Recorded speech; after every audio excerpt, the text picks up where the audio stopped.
और इसके बारे में जानकारी आप लोगों को देना और धरने का आगे क्या होगा, कैसे होगा, उसके बारे में जानकारी देना। इसलिए मैं आज आप लोगों के समक्ष हाजिर हुआ। तो साथियों, आप लोगों को सबको तकरीबन ज्ञात होगा कि आज इलेक्शन कमीशन की तरफ से एक लेटर निकाल दिया गया है उनके जॉइंट डायरेक्टर मीडिया ने कि कल दोपहर 3 बजे से प्रेस कॉन्फ्रेंस है, जिसके लिए कि खाने का टाइम जो है 1:30 बजे से लंच शुरू हो जाएगा। और लंच तभी दिया जाता है क्योंकि अभी आगे बहुत लंबी चलेगी वो प्रेस वार्ता, और उसके अंदर पूरा इलेक्शन के कितने फेजेस होंगे, किस प्रकार से किए जाएंगे, फोर्सेस कैसे मूव होंगी, कहां से कहां जाएंगी, जो भी छोटी से छोटी डिटेल है इलेक्शंस के लिए, उसके बारे में पूरे देश को बहुत ही विस्तार से बताया जाएगा। और जैसे ही कोड ऑफ कंडक्ट शुरू हो जाएगा तो हम लोगों को भी हटना पड़ेगा। इसके कारण 2 हैं, एक नहीं। एक तो है कि कोड ऑफ कंडक्ट लग जाएगा तो सारी की सारी जो कानून व्यवस्था और हर चीज है देश के अंदर वो इलेक्शन कमीशन के अंडर आ जाएगी। बाकी सरकार जो चल रही है वो कोई बड़े डिसीजंस, जैसे अभी पीछे चल रहा था कि जहां देखो वहीं पत्थर लगा के एम्स बना दो, कहीं पत्थर लगा के कुछ बना दो, जो 5 साल पहले पत्थर लगाए थे वहां पर दूसरी ईंट नहीं लगी है उसके बाद, वहीं के वहीं है। और ये हर 5 साल बाद होता है। ये कोई ऐसा नहीं कि ये सरकार कर रही है, हर सरकार का यही ड्रामा होता है और पहले से चला आ रहा है। ये मतलब नया बिल्कुल भी नहीं है, पहले से चला आ रहा है, चाहे वो किसी भी पार्टी की सरकार रही हो। मैं किसी पार्टी का नाम नहीं ले रहा यहाँ पे, मैंने यहाँ भी इस सरकार का नाम लिया है। तो किसी भी पार्टी की सरकार चल रही हो, ये ड्रामा हर बार होता है। लोगों को लुभाने जो है वो पोस्टिंग्स देनी, लोगों को लुभाने के लिए नई नई स्कीमों का ऐलान करना, जो कि इलेक्शन खत्म होने के बाद फिर सिर्फ लोग पूछते रहेंगे। जब नेता ही नहीं मिलते, जो MP, MLA, MP वगैरह चुन के आते हैं, उनसे मिलना मुश्किल हो जाता है, तो बाकी की बातें कहां से होंगी। तो 3 बजे से शुरू होगी, लंबी चौड़ी वार्ता होगी। और मेरा खास आने का मतलब यही है कि पत्र तो ये है, शायद उल्टा नजर आ रहा है इसमें, मेरे पीछे कंप्यूटर के अंदर भी वही पत्र खुला हुआ है, देखता हूं लाइट बंद करने से नहीं। तो इसके अंदर यही लिखा है कि general Lok Sabha election commission of India to announce schedule of general elections to Lok Sabha and state legislative. मतलब जो भी राज्यों के इलेक्शन होने हैं और जो देश के लिए संसद के चुनाव होने हैं, उनकी घोषणा के लिए कल 3 बजे से पहले लंच 1:30 बजे से, और उसके बाद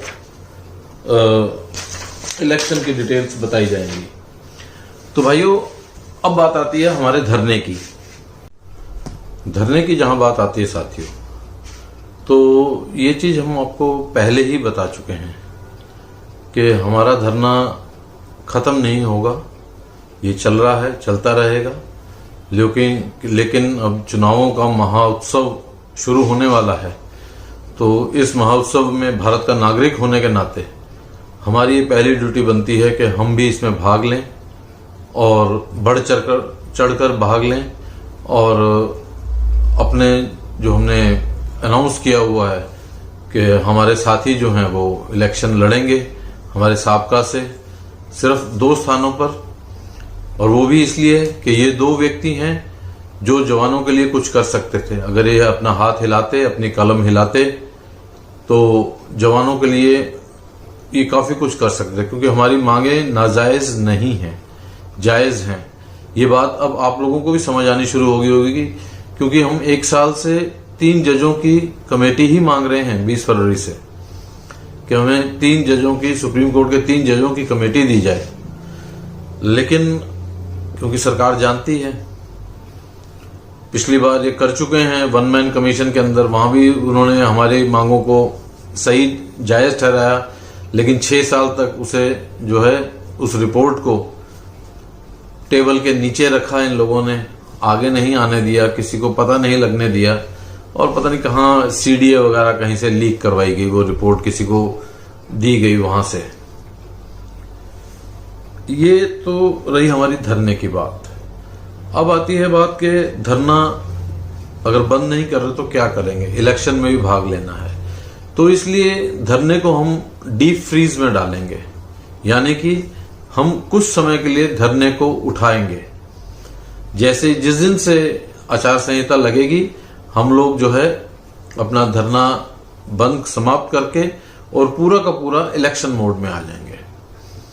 जैसा कि हम लोगों ने तय किया हुआ है, पहले हम राष्ट्रपति महोदया, प्रधानमंत्री जी और रक्षा मंत्री को लिख चुके हैं कि जहां से भी प्रधानमंत्री नरेंद्र मोदी खड़े होंगे वहां से हमारे जो प्रधान हैं, राष्ट्रीय अध्यक्ष साबका सैनिक संघर्ष कमेटी के वयोवृद्ध सूबेदार परगट सिंह जी, वो उनके अगेंस्ट खड़े होंगे।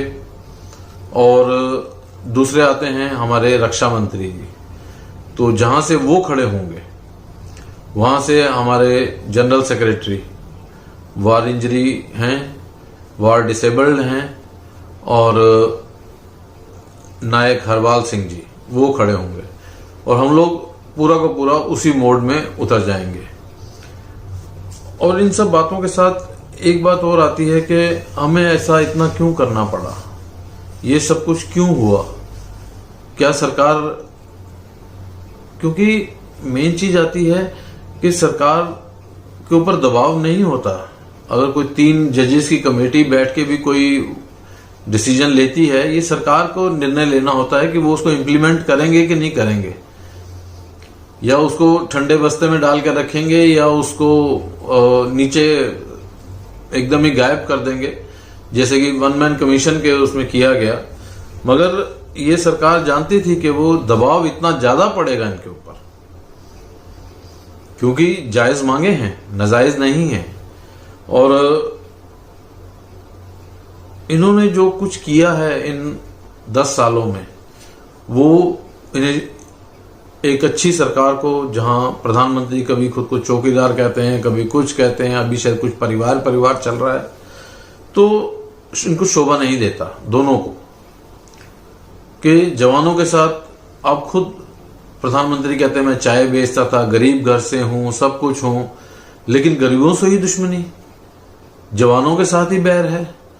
वहां 15 अगस्त, 26 जनवरी, दिवाली, ये वो क्या क्या है, जहां पहुंच जाते हैं कैमोफ्लेज यूनिफॉर्म डाल के, सर्विस की हैट डाल के, मैं एनसीसी में था, मैं एनसीसी का शौकीन था, मुझे फौज में भर्ती होना था, पता नहीं क्या क्या बोलते रहते हैं। शायद सपने होंगे, अपने सपने सबको बताते हैं, और क्योंकि किया तो इन्होंने कुछ भी नहीं है। अफसरों के लिए इनकी कलम बड़ी तेजी से चलती है, बहुत तेजी से चलती है। उसका एक कारण भी है, उस कलम के चलने का एक बहुत बड़ा कारण है, और वो कारण है यह कि जो सेना में इस समय वो 10-10, 20-20, 25-25 किलो पीतल लाद के घूम रहे हैं, कल को उन्होंने भी हमारे साथ ही आके खड़े होना है। उनको अपना आगे का भविष्य नजर आता है कि आज जो अफसर रिटायर्ड अफसर डिमांड कर रहे हैं, उसको अप्रूव कराने के लिए वो लोग अपना दबाव डालते हैं सरकार के ऊपर। वो लोग अपना पूरा का पूरा दबाव सरकार के ऊपर डालते हैं, और इसी कारण सरकार झुकती है। जैसे 2003 में, माफ कीजिएगा, 2014 में इन्होंने इलेक्शन जीत के आए, इन्होंने प्रॉमिस किया, इन्होंने अधिकारियों को और रुपए दे दिए जिनका बनता ही नहीं है। 2019 के जब चुनाव आए, उससे पहले 2017 में पे कमीशन आ गया था, उसमें अफसर्स का राशन काटा गया, ये वो जो कुछ भी किया गया, इन्होंने पहले तो अधिकारियों ने पे कमीशन एक्सेप्ट ही नहीं किया, सरकार के ऊपर दबाव बना के रखा, और जैसे ही 2019 के इलेक्शन आए, वो राशन वगैरह जो काटा था सारा का सारा इन्होंने वापस दिलवाया, इन्हीं अधिकारियों ने।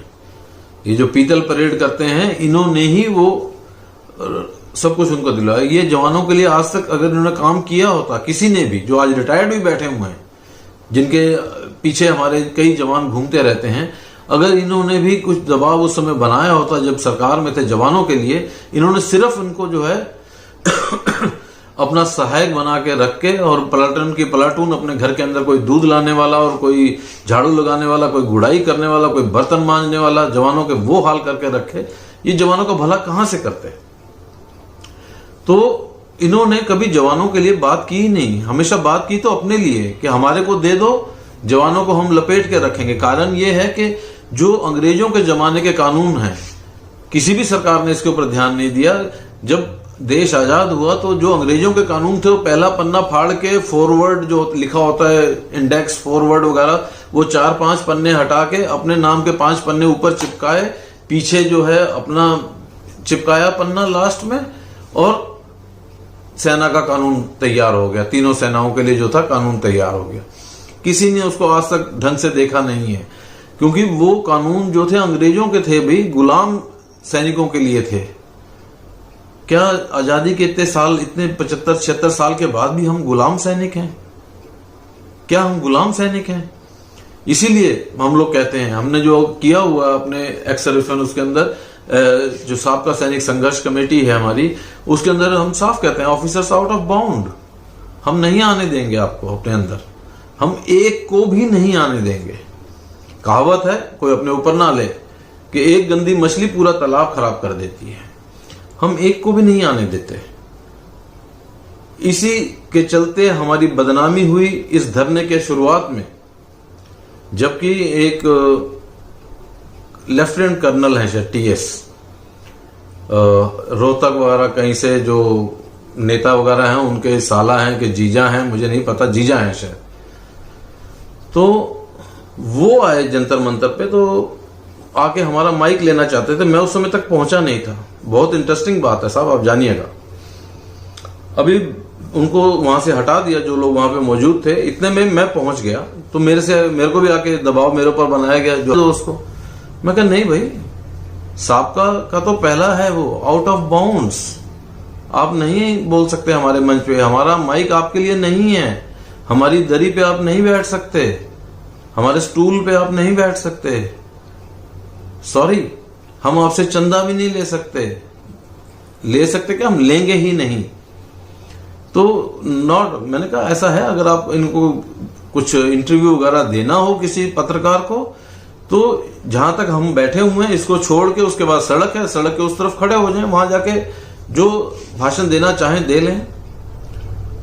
तो यहां पर हमारे जो पहले गद्दार उस समय निकले, बाद में हमारे वो अपनी गलती मान के हमारे साथ साथ भी हो लिए।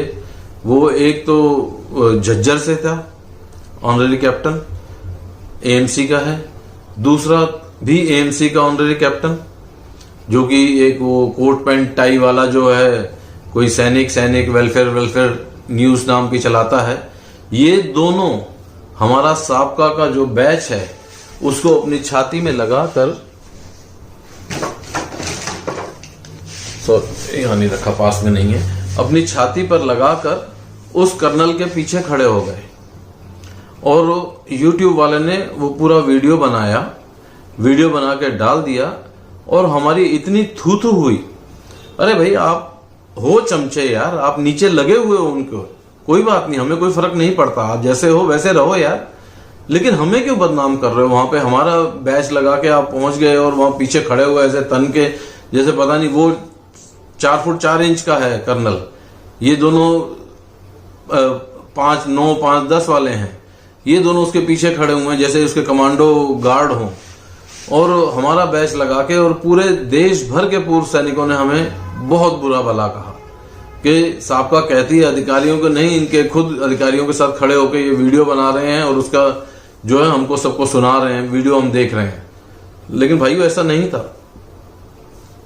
हम सड़क के उस पार काफी दूर बैठे हुए थे, हमें नहीं पता, कोई जाए हम किसी को रोक नहीं सकते, कोई भी पूर्व सैनिक है मुझे रोक नहीं सकते तुम ये नहीं करोगे।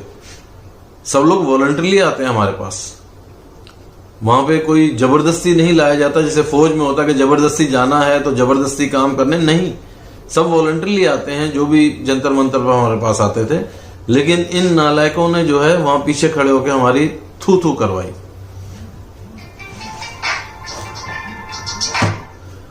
और इस सब का हमें झटका लगा। उसके बाद हमने फिर थोड़ा कड़क भी हुए, लोगों को ये परेशानियों से बचने के लिए हमने काफी कदम भी उठाए, उसके बाद ऐसी कोई हरकत हुई नहीं।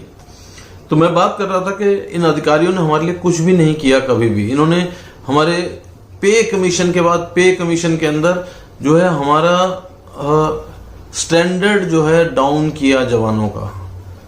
अगर मैं गलत नहीं तो एक जमाना ऐसा था कि एक नायक की बेसिक पे और एक टीजीटी टीचर की बेसिक पे बराबर होती थी।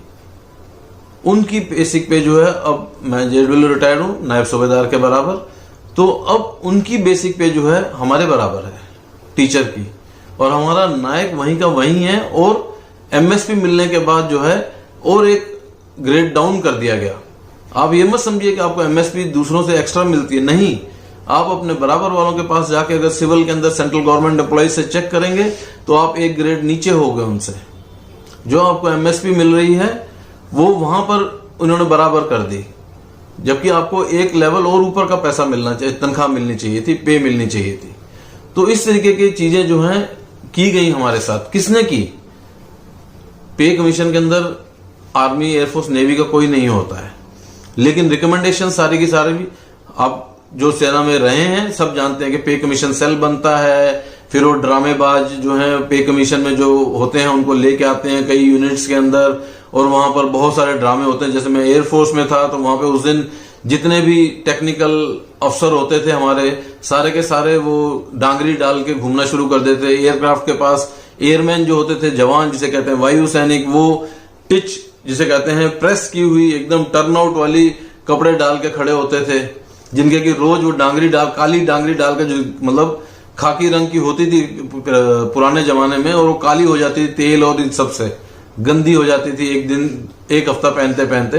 तो वो सब हटा के उनको एकदम प्रेस किए हुए कपड़े के जो जवान है, ये नहीं, हम लोग हैं एयरक्राफ्ट का सारा काम करते हैं। जबकि फॉर्म 700 भी देख लो तो उसके अंदर साइन एक जवान के होंगे जो एयरक्राफ्ट को क्लियर करता है, अफसर का बाद में आता है। सारी रिस्पॉन्सिबिलिटी उस जेसीओ कह सकते हैं, एसएनसीओ कह सकते हैं, उसकी होती है जो साइन करता है उसके ऊपर, अफसर नहीं जाके करता, सारे काम जवान करते हैं। तो ऐसी बहुत सारी चीजें, आर्मी में भी ऐसा होता होगा, नेवी में भी ऐसा होता होगा। इसीलिए पे कमीशन के बाद पे कमीशन के बाद पे कमीशन के अंदर जितने भी लोग ऐसे घूमने के लिए गए यूनिट्स के अंदर, क्योंकि वहां पे खातिर की जाती है अफसर मेस में और इधर उधर, अगर प्राइवेट हॉस्पिटल होटल्स में रखते हैं तो वहां भी अच्छा खाना और सब कुछ उनको मुहैया कराया जाता है। तो हमारी तनख्वाहें कम होती गई, तो किसी ने हमारा भला नहीं किया है। लेकिन इन्होंने हर इलेक्शन के अंदर कुछ ना कुछ ले लिया, और ये पक्का है कि इस इलेक्शन के अंदर खत्म होते होते इलेक्शंस ये जरूर अनाउंस हो जाएगा कि अगर हमारी सरकार बनेगी तो हम अधिकारियों को एनएफयू देंगे, जो कि काटा हुआ है, नहीं दे रहे हैं। कारण है उसका, भाई हमने लेटर लिखा है इसके लिए। कारण ये है कि कोर्ट के अंदर कई जगह सेना के अधिकारी लिख के दे चुके हैं कि सेना के अंदर कोई गड़बड़ नहीं होती है, जो कि सिविल में हो सकती है। जो आईएएस अफसर, आईएफएस और दूसरे होते हैं, ये नेताओं के नीचे काम करते हैं, और नेता नहीं मन लगे तो उसके मन मर्जी का काम नहीं किया, गैर कानूनी करवाने की कोशिश होती है ज्यादातर। तो उसका असेसमेंट खराब कर देते हैं, पोस्टिंग पे पोस्टिंग करवा देते हैं, तो उस आदमी को एनएफयू दिया जाता है। लेकिन सेना में इन्होंने खुद लिख के हजारों बार दिया है कोर्ट के अंदर कि सेना में इस प्रकार का भेदभाव या दुर्भाव की भावना से असेसमेंट नहीं दी जाती। जब नहीं दी जाती तो जायज आदमियों को जिसको प्रमोशन मिलना चाहिए उसको प्रमोशन मिलता है। ये खुद सेना मानती है, सेना के अधिकारी मानते हैं। तो इनको एनएफयू किस बात का? जो जितना डिजर्व करता तो उसको वो मिला। ऐसा नहीं है कि किसी को जबरदस्ती ही दबा दिया गया दुर्भावना के उसमें, सेना खुद लिख के देती है। तो इस तरह के बहुत सारी चीजें हैं, ये एनएफयू भी ले जाएंगे, और जवान जो हैं सिर्फ और सिर्फ हाथ मलते रह जाएंगे। और वही मैं कह रहा था कि मोदी जी खुद को गरीब कहते हैं लेकिन बातें अमीरों की मानते हैं। ठीक बात नहीं है। भारत अभी भी डेवलप्ड नेशन नहीं है सर, हम अंडर डेवलप्ड की तरफ जा रहे हैं। 80 करोड़ भूखे हैं, जिनको आप खुद, आपकी सरकार कहती है कि 80 करोड़ लोगों को हम खाना दे रहे हैं। तो we are under developed nation, not a developing nation also. 140 में से 50% से ज्यादा होता है 80 करोड़। तो हमें आपको हमारे बारे में सोचना चाहिए, जवानों के बारे में सोचना चाहिए, जिनके परिवार हैं, जो इस दुनिया में, इस देश की खातिर अपनी जान से की बाजी लगा के अपनी जान भी दे गए। उनके बीवी बच्चे सब हैं। खाली एक तिरंगा उनके लाश के ऊपर रखने से सम्मान नहीं होता है। उनके परिवार की देखभाल करने का जिम्मा आपका है। उनके साथ कुछ गलत ना हो, इसका जिम्मा हर नेता का है। जो भी आके सरकार बनाता है, सरकार में बैठता है, वो चाहे किसी पार्टी का हो। क्योंकि हमको लोग कहते हैं कि बीजेपी के खिलाफ, नहीं, हमने कभी बीजेपी को कुछ उल्टा सीधा नहीं कहा। हम हमेशा सरकार की बात करते हैं, सरकार से बात करने की बात करते हैं। हम नेताओं से बात करने की बात नहीं करते हैं। अगर हम राजनाथ सिंह जी का नाम लेते हैं तो हम रक्षा मंत्री से बात कहते हैं कि हम रक्षा मंत्री से मिलने गए थे, किसी बीजेपी के नेता राजनाथ सिंह से नहीं। और हमारी बातचीत भी हमेशा हमारे ही मैटर्स के ऊपर होती है। कोई पर्सनल रिश्तेदारी की कि मैं लखनऊ से हूं, आप भी लखनऊ से हो, आप कहां से हो, मैं मेमोरा से हूं, आप कहां से हो, तो वो सब नहीं होता वहां पर। तो आप सब लोगों को मेरा यही कहना है कि अब जो है, जो हो चुका सो हो चुका। जैसे ही इलेक्शन खत्म होंगे, हम फिर से अपने इस धरने को रिवाइव करेंगे और इसी जंतर मंतर के ऊपर आशा करते हैं कि जो भी अगली सरकार आएगी वो इतनी दमनकारी नहीं होगी कि इलेक्शन से पहले 15 जनवरी के बाद से जो है आज तक इन्होंने वहां पर कुछ भी होने नहीं दिया। बीच में 2-4 दिन के लिए हुआ, जहां बहाना मिला, थोड़ा सा बहाना मिला, वहीं पर इस सरकार ने जंतर मंतर को बंद कर दिया सबके लिए। लेकिन हम लोग गए, आज भी गए थे, आज भी हुआ है। हमारा रिपोर्टिंग मैंने भेज दिया, 390 दिन का बना के डाल दिया है सबका न्यूज चैनल पे अपने, और सब देख रहे हैं लोग। तो ये सब चीजें होती, हमने की हैं, हम कर रहे हैं, करते रहेंगे। 3 मार्च को भी हमने कहा, जो कहा वो किया, करके दिखाया, आगे भी करेंगे, इलेक्शन के बाद फिर करेंगे। लेकिन इलेक्शन के पीरियड में मैं हाथ जोड़ के आप सबसे विनती करता हूं, सबसे पहले तो ये कि पूर्व सैनिक जहां भी खड़े हों उनके सपोर्ट जरूर करें, और जहां भी वोट देनी हो तो पार्टी ना देखें, प्लीज पार्टी ना देखें, आप बंदा देखें जो काम कर सकता है। दूसरों को बोलिए कि अगर आपको अपना भला चाहिए तो अपने इलाके के जिस बंदे को आप चुन के भेजते हो, चाहे वो विधानसभा में हो या लोकसभा में हो, उस आदमी को भेजिए जो आपकी बात रख सके। वहां बैठ के सोने के लिए या नहीं, इस ऐसे आदमियों को मत भेजिए जो पता लगा कभी रेप कर रहे हैं, कभी कुछ कर रहे हैं, वो इन्हीं कामों में, मतलब जो काम उन्हें करना चाहिए उसके अलावा बाकी सब काम कर रहे हैं, ऐसे लोगों को चुन के मत भेजिए। जो हाँ में हाँ मिलाने वाले हों सिर्फ, और अपनी बात ही ना रख सकें, अपने इलाके के लोगों की बात ना रख सकें कहीं मंच के ऊपर, कहीं ऊपर, तो कोई फायदा नहीं है। इसीलिए अपने प्रधान और अपने जनरल सेक्रेटरी के नाम की घोषणा हमने बहुत पहले ही कर दी थी, और उसका कारण ये था कि हम सरकार को बताना चाहते थे कि इलेक्शन के आचार संहिता शुरू होने से पहले आप कुछ डिसीजन लेना चाहते हैं तो ले लें, अन्यथा हम ये करेंगे।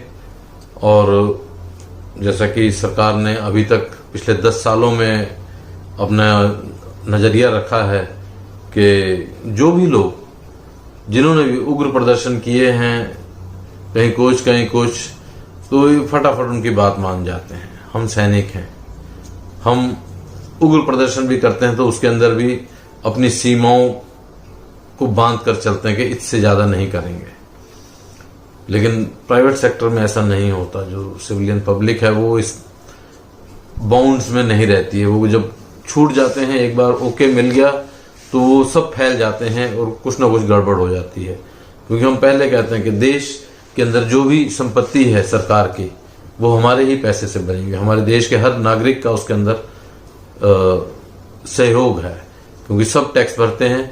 खाली इनकम टैक्स भरना ही एक टैक्स नहीं है। आप साबुन खरीदते हैं, टूथब्रश खरीदते हैं, और तो और जब आप पैदा होते हैं और जब आप मरने के बाद भी, पैदा होने से पहले भी और मरने के बाद भी टैक्स पे करके ही सब चीजें होती हैं। कोई भी बिना टैक्स के नहीं है। वो एक हमारा, क्योंकि सरकार चलनी है, देश की देखभाल करनी है। अब सब बात आती है कि हम लोग ऐसा इतना टाइम क्यों लगा हम लोगों को। तो इसके अंदर हमारा तो काम बहुत पहले हो जाना था, मगर 23 जुलाई को 2023 को सब लोगों ने बहुत सहयोग किया। कितने लाखों रुपया लोगों ने खर्च किया है 23 जुलाई को। अगर जो लाख के करीब बंदा आया है, दूर दूर से आया है, कोई भी ऐसा नहीं है कि 10 रुपए की टिकट लेके दिल्ली से आया। दिल्ली वाले तो मैं कहूंगा उसमें 10-20 ही होंगे, इससे ज्यादा नहीं होंगे दिल्ली वाले। सभी लोग जो आए थे बाहर से आए थे, दूर दूर से आए थे, क्योंकि दिल्ली वाले राजधानी के हैं, उनका थोड़ा नेचर अलग है। वो सिर्फ अपने घर में ही बैठ के टीवी के सामने और मोबाइल के ऊपर ही धरना प्रदर्शन और रेल रोको सब कर लेते हैं वो लोग, इससे ज्यादा बाहर नहीं निकलते हैं। वो जितना मर्जी कह लो, मीटिंग में उनके नेता जरूर आ जाएंगे, बढ़ चढ़ के बोलेंगे 2 लाख ले आऊंगा, 3 लाख ले आऊंगा। कई एसोसिएशंस उनके पीछे लग के उन्होंने उनको पद भी दिए, मगर पहुंचे 10, वही 2, 4, 10 जो नेता हैं वही पहुंचते हैं, उनके साथ कोई भी नहीं आता, क्योंकि सब सिंगल क्या कहते हैं, वन मैन आर्मी है। ये सब तो ठीक है साहब, लेकिन अब जब हम लोग इलेक्शन मोड में जाएंगे, हमें आप लोगों की सहायता की बहुत जरूरत पड़ेगी। जो लखनऊ में हमारे साथी रहते हैं या जो वाराणसी में हमारे साथी रहते हैं, भाइयों पार्टी लाइन से आपको ऊपर उठना पड़ेगा। अगर आप पूर्व सैनिकों की बात करते हैं, पूर्व सैनिकों के बारे में आप बात करना चाहते हैं, तो आपको पार्टी लाइन से ऊपर उठना पड़ेगा, जो कि हम शुरू से सबको कहते आए हैं कि जहां जवानों की बात है वहां पे पार्टी की बात नहीं। क्योंकि मैं किसी एक पार्टी को सपोर्ट करता हूं, इसलिए मैंने कहा कि अब जो है, जब ये हम इलेक्शन मोड में आ जाएंगे तो हम हो सकता है किसी पार्टी को सपोर्ट करें। मैं नोटा वाला हूं, सच बोलूं तो मैं नोटा वाला हूं, मैं वोट नहीं डालता हूं ज्यादातर। जब भी मौका लगता है तो नोटा पर ही करके आता हूं, इसके अलावा और कुछ नहीं, क्योंकि अपनी अपनी थिंकिंग है। इसका मैं आपको अपनी थिंकिंग बता के आपके ऊपर दबाव नहीं बनाना चाहूंगा, और ना ही उसको मैं बताना भी चाहता हूं क्यों। तो आप लोगों के सहयोग की बहुत जरूरत पड़ेगी। पार्टी लाइन से ऊपर उठिए, जवानों की मदद कीजिए, जवानों को आगे बढ़ने का मौका दीजिए। भला जवानों का होगा, क्योंकि खाली वाराणसी में ही पूर्व सैनिक नहीं रहते हैं, पूरे देश में रहते हैं।